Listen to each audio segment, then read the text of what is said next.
Dawn breaks slowly over the field, a pale grey light crawling across as frozen earth scarred by old tank tracks and shell craters. The sapper unit moves in a single line, spaced carefully, boots landing exactly where the man ahead stepped. Captain Volkov raises his fist and the line freezes instantly. The wind carries nothing, no gunfire, no engines, just an unsettling silence that makes every breath sound too loud. Volkov kneels, brushing frost from a bent metal marker half buried in the soil. It is wrong, too old. Someone has moved it. Sergeant Morozov slides forward on his stomach, towels strapped tight to his chest. His fingers work slowly, almost gently, peeling back soil grain by grain. A pressure mine reveals itself, newer than expected, where it with a secondary trigger meant to catch the carelessness or the ricochet. Sweat beads on Morozov's forehead despite the cold. Behind him, a young recruit grips his rifle, knuckles wide, eyes fixed on Morozov's hands as if one wrong twitch will end them all. A distant rumble of artillery echoes somewhere beyond the horizon, a reminder that time is not on their side. Morozov disconnects the detonator and exhales, holding the mine up just long enough for Volkov to see. The convoy halts at the edge of an abandoned village just after dawn. Mist clings to the ground, thick enough to hide tripwires and tin wires glinting like spider silk. Volkov raises his fist, and the engines die one by one, leaving an unnatural silence broken only by distant artillery. The road ahead looks harmless as cracked asphalt, weeds pushing through, but everyone knows better. Roads are always less. Morozov steps forward first, kneeling, brushing away dirt with a gloved hand. He finds the marker immediately, a stone placed too neatly, a sign meant to rise. He exhales sharply and signals for caution. Someone wanted this road used.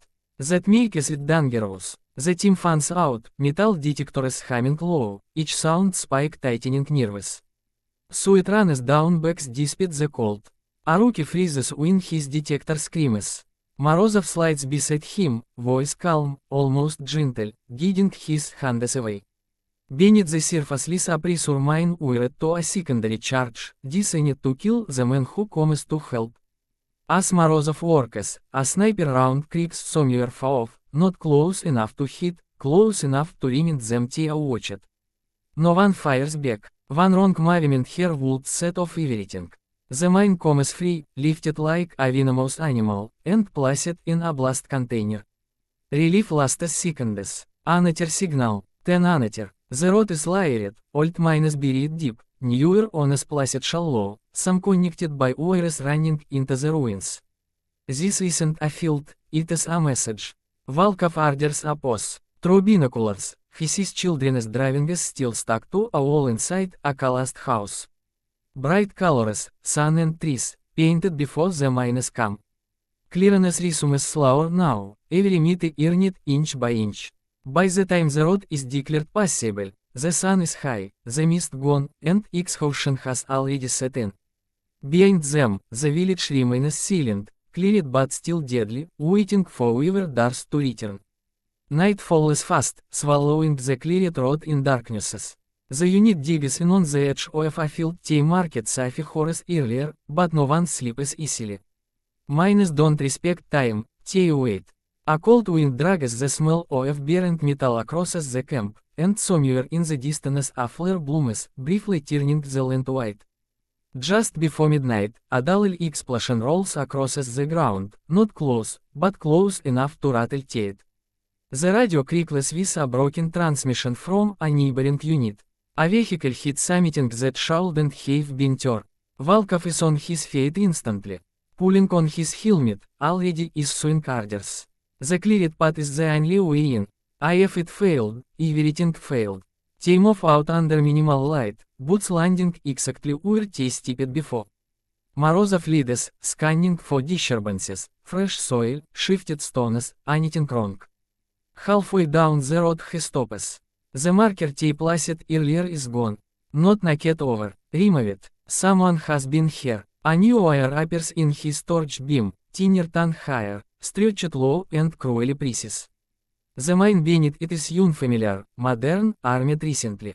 Hand is shaking despite himself, Morozov begins to work, knowing every second lost cold mean more death ahead. Volkov watches the darknesses, rifle raised, aware that this mine is bait. The real threat is whoever is watching them saw it. The device is disarmed, but the silence afterward is worse. No shots, no movement, just the knowledge that the enemy walked through their work and rerouted it while they slept. When they finally reach the damaged vehicle, dawn is breaking. Smoke rises from twisted metal. The crew survived, shaken, wounded, alive, but the message is clear.